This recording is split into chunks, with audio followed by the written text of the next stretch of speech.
सज्जनों यवनाश के कोई संतान नहीं हुई तो उन्होंने पुत्रेष्टि यज्ञ करवाई, और पुत्रेष्टि यज्ञ करवाई गौशाला में सो रहे थे। उसमें ब्राह्मणों ने एक कलश पढ़ के रख दिया था जो रानी को पिलाना था। यवनाश को रात्रि को प्यास लगी, उन्होंने देखा तो कोई किसी भी बर्तन में जल नहीं था।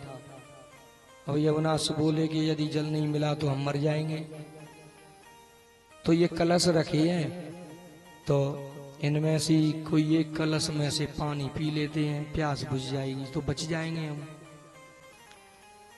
परंतु सज्जनों कर्मों की गति इतनी न्यारी है, यवनाश ने वही कलश उठाया जो ब्राह्मण देवताओं ने पढ़ करके रखा था, और वो कलश उठा करके जल को पी गए। तो सज्जनों यवनाश के गर्भ स्थापित हो गया। 9 महीने बाद यवनाश का पेट चीर करके उस बालक का जन्म हुआ। अब बालक रोने लगा। इंद्रदेव ऊपर से स्वर्गलोक से नीचे आए और उस बालक के मुंह में चिंगो उंगली लगा दी और बोले मान धाता। माम माने मैं, दाता माने मैया, मैं तेरी मैया हूं ले। तुरंत उस चिंगो उंगली से दूध निकल गया और वो चुप हो गया। दूध पीने से उस बालक का नाम मानधाता हुआ।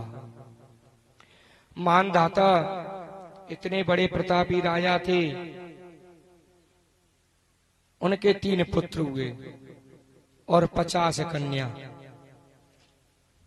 3 पुत्र हुए और तीनों पुत्रों के नाम है मुचकुंद, पुरुक्षक और हरियश्व, और 50 कन्याएं थी, वो 100 ऋषि को ब्याही।